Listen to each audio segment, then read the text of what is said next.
Okay, this is the third part to the first and the second part of my UFO story.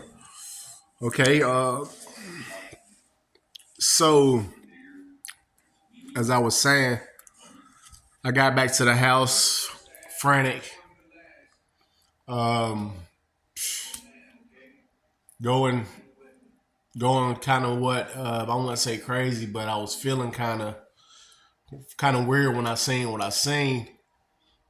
Um, I didn't know how to explain it, so I tried to explain it to my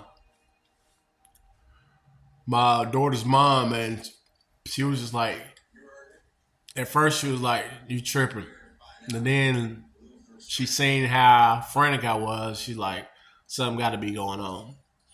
So that night, I mean that morning, really, because it was in the morning, 2 something in the morning. Went ahead, ate my McDonald's food, um, went to sleep, woke up the next morning. Uh, think I forget where I was heading out to, but the same way that I came in that night when I seen what I seen, which was that UFO in that cloud that was cloaked in all these colors, and pixie dust was around. Like I said, it looked like pixie dust was around this cloud with all these colors, and it was just following this cloud until it got over to the right side of me, which was the cabin, and it just cloaked out. It disappeared. My son is wanting to say something. So, woke up the next morning to get my day started. Everything was good. I was still thinking about that last night or earlier that morning.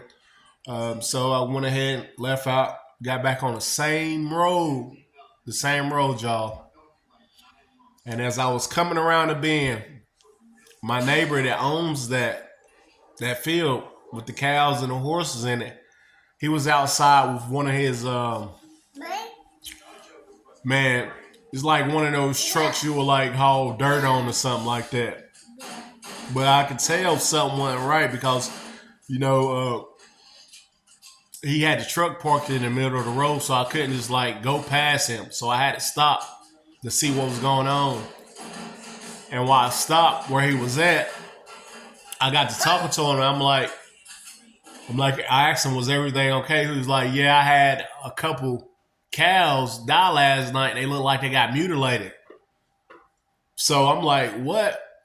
And I mean, these cows were out there in the field dead. He was tying them up with a log chain or however, and dragging them with a winch, an automatic winch. He was just dragging them from the field to the back of that truck, and that's where he was placing those dead cows in the back of the truck. He probably had like 5 or 6 cows that were dead. I'm just like, oh, I'm putting two and two together. I'm like, that don't even sound right. Jersey stop. So I'm like, that don't even sound right. Or I want to say it didn't sound right, but you know, I mean, mutilation. I mean, the cows are mutilated. Like those cows are perfectly fine the day before. So how did all these cows just drop dead all of a sudden, and it looked like their bodies were mutilated? So with saying that, that's the ending to my UFO story. Part one, part two, and part three. I'm sorry I had to break them up like that, but it's really UFOs out here, and it's really different beings out here. So anytime you're looking up at that sky, you never know what you're actually looking at. So when you run across a person and they're telling you a story or they seen this and seen that, don't count them out because stuff is actually real out here. We just need to open our eyes to it. So with saying that, thank you for checking out my story, and stay tuned. Peace.